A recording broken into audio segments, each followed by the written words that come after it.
மனிதனுக்கு பெரியார் சொல்லியிருக்காருல்ல, கடவுளை மற மனிதனை நினை, மனிதனை நினை, கடவுளை மற கணவனை நினை. அப்படித்தான் எடுத்துக்கோங்க. அப்படித்தானே இந்த குறள் வருது. கடவுளை மற கணவனை நினைன்றதானே இந்த குறளுடைய நேரடி மீனிங். கணவனுக்கு தேவையானவற்றை எல்லாம் நீ செய்தால் நீ மழையை விட சிறப்பானவள். அது மாதிரி மழையை பெய்யக்கூடிய சொல்றதுனாலும் பெய்யும் அப்படின்னு சொல்ற அளவுக்கு சிறப்பானவள். அது அங்க ஒரு சூப்பர் நேச்சுரல் ஆகி போகுது. சூப்பர் நேச்சுரல் சொன்ன உடனே மழை பெய்யும்னா அங்க நீங்க உங்களுடைய பகுத்தறிவு கருத்துக்கு அப்பால் போயிடுறீங்க. சூப்பர் நேச்சுரல், சூப்பர் நேச்சுரல் அதை விட்டுட்டு நம்ம இந்த கருத்தை எடுத்துக்கலாம். ஓகே, மழையோட சிறந்தவள் அப்படின்னு. அதுல ஒன்றும் தவறான இன்டர்பிரேஷனா கூட வரல இதுல. ஆமா, கணவனை அதாவது தொழக்கூடாதுன்னு தொழாதவள் அப்படின்னு அடிக்கிறாரு, கணவனை தொழுகின்றவரும் கொண்டு வர்றாரு, டைரக்டா தானே கொண்டு வந்திருக்காரு. அப்ப நீங்க பிரச்சனை இல்லை, தெளிவா சொல்றேன். அடுத்த குறளும் பாருங்க, 58வது குறள். பெற்றா பெரின் பெருவர் பெண்டிர் பெருஞ்சிறப்பு புத்தேளர் வாங்கும் உலகு. அதுக்கு என்ன சொல்றாரு அப்படின்னா, பெண்ணுக்குள்ள குணங்கள் பூரா இருக்கிறவளை தன்னுடைய மனைவியாக அடைந்தவன் சொர்க்கத்தில் இருக்கிறான் என்கிறார். அதாவது அங்க சொர்க்கம் இருக்குன்னு சொல்லிட்டு இருக்காங்க இவங்க, அதை பத்தி அவருக்கு தெரியல. அது இருக்கா இல்லையான்னு சந்தேகத்தில் இருக்காரு. அப்ப வெரிஃபை பண்ண முடியாது, இருக்குன்னு சொல்ல முடியாது, இல்லைன்னு சொல்ல முடியாது. ஆனால் இங்க எதிரா சொர்க்கம் அப்படின்னா இந்த மாதிரி ஒரு பெண் இருந்தால் பெண்ணுக்குரிய வாழக்கூடிய இடம் சொர்க்கமாகும். இல்ல இன்னைக்கு நடந்துகிட்டு இருக்க மெட்டீரியல் வேர்ல்டு நடந்திருக்க விஷயம் தானே. அதாவது எதுக்கு சொல்ல வரேன் அப்படின்னா, இந்த ஓமையாக மட்டுமே இதை பயன்படுத்துகிறார். இந்த சொர்க்கம் அப்படிங்கறத இவன் என்ன நினைச்சிட்டு இருக்கான், இவன் என்ன கதை சொல்லி வச்சிருக்கான், சொர்க்கம் இஸ் அல்டிமேட் இன் பிளஷர்னு சொல்லிட்டான். ஆமா, பேரின்பத்தினுடைய உச்சகட்டம், அல்டிமேட் இன் பிளஷர் அப்படின்னு சொல்லும் பொழுது அதை இந்த மாதிரி ஒரு நிலைமைக்கு ஓமையாக சொல்வதற்காக கொண்டு வருகிறார். அதை நம்பி கொண்டு வருகிறார் அர்த்தம் இல்லை. நீ அப்படி நினைச்சுக்கிட்டு இருக்க, அது அங்க இல்லை, இங்க இருக்கு. அதாவது பெண் அவளுக்குரிய கேரக்டர்ஸ் இருந்தா, ஒரு குடும்பத்தில் இருந்தால், அதுதான் சார் இன்னைக்கு நடந்துகிட்டு இருக்கு ஃபேமிலி கோர்ட். அதாவது இது எப்படின்னா, செய்திக்காக சொல்றேன், இன்றைக்கு ஃபேமிலி கோர்ட்டா இருக்கட்டும், சரிங்க சார், குடும்பமா இருக்கட்டும், டிவி சீரியலா இருக்கட்டும், உலகத்தில் இருக்க அத்தனை விஷயமே ஒரு பெண் மட்டும் சரியில்லைன்னா எல்லாமே அழிஞ்சு போகுதுன்னு எல்லாம் அப்படி காமிக்கிறாங்க இல்லைங்களா. அப்ப அந்த விஷயம் தானே இதாக வருது. அடுத்தது பாத்தீங்கன்னா 86வது அந்த வீடு சொர்க்கம் தான் சார், அதுல என்ன சந்தேகம் இல்லை. பெண் நம்ம கூட சொல்ல வேணாம், குறைய சொல்ல வேணாம், அவர்களால் ஆவதும் அழிவதும் நடந்து கொண்டே இருக்கிறது. அதாவது சொர்க்கமும் நரகமும் அவர்களால் ஆவதாம் பொன்னாலே அழிவதும் பொன்னாலேன்றது இட்ஸ் டுடே சார். ஓகே, நல்ல விஷயம் தான் அது. 86வது குறள் பாத்தீங்கன்னா, செல்விருந்து ஓம்பி வருவிருந்து பார்த்திருப்பான் நல்விருந்து வானத்தவர்கின்றார். திருப்பி அந்த வானத்தவர் வராங்க. வானத்தவர்னா கடவுள்கள். கடவுள்களுக்கு யார் welcome, who is welcome in heaven அப்படின்னு சொல்லும் பொழுது என்ன சொல்லுகிறார், இங்க வந்து சாப்பிட்டு போறவன அனுப்பி மறுபடியும் கூப்பிட்டு அவனுக்கு சாப்பாடு போட்டு விருந்தோம்பல் பண்பை பத்தி சொல்லக்கூடிய அதிகாரத்தில் இதை பத்தி சொல்லுகிறார். விருந்தோம்பலை ஒழுங்காக செய்யக்கூடியவன்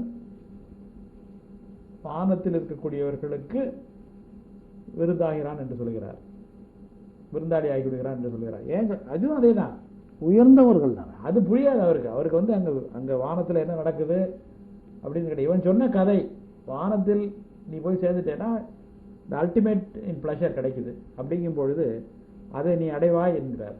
இல்லை, இப்போ இதில் கூட இந்த விஷயம் சரியான விஷயமா இருக்கு. அதாவது வானம் என்றாலே இருக்கக்கூடிய பிரபஞ்சத்தில் இருக்கக்கூடிய ரகசியமே உயரம். ஆமாம், இப்படி பார்ப்போம், ஒரு சின்ன விஷயம் ஆய்வாத்தானே சொல்றீங்க. அந்த உயரம் என்பதற்கு வானம்னு சொல்லலாம். எப்பவுமே உயரமா இருக்கவங்க எல்லாருக்குமே வானத்தில் இருக்கக்கூடியதான்.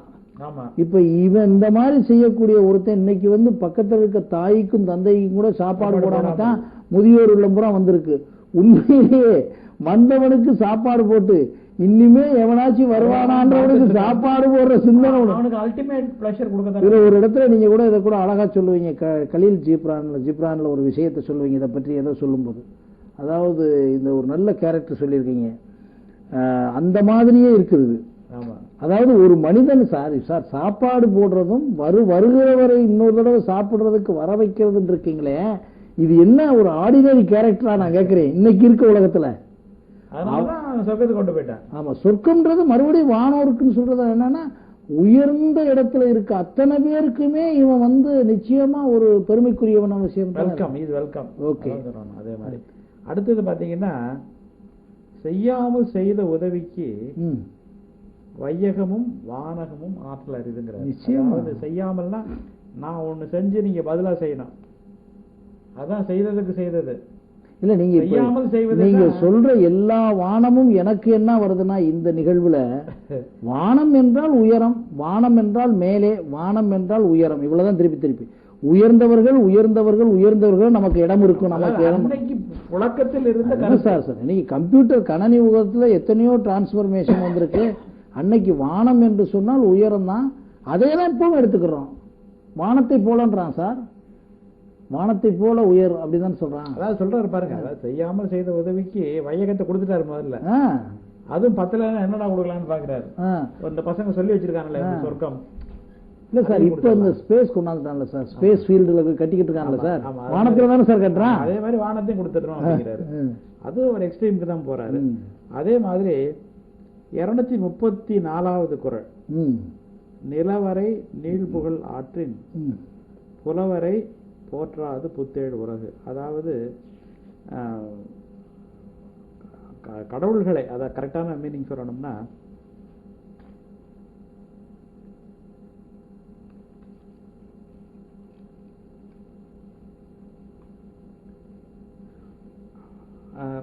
நிலவரை நீள்புகழ் ஆற்றின், அதாவது இந்த உலகத்திலேயே ஒரு பெருமிதத்தக்க காரியங்களை நீ செய்து விட்டால் சொர்க்கத்தில் இருக்கக்கூடிய தேவதைகளுக்கு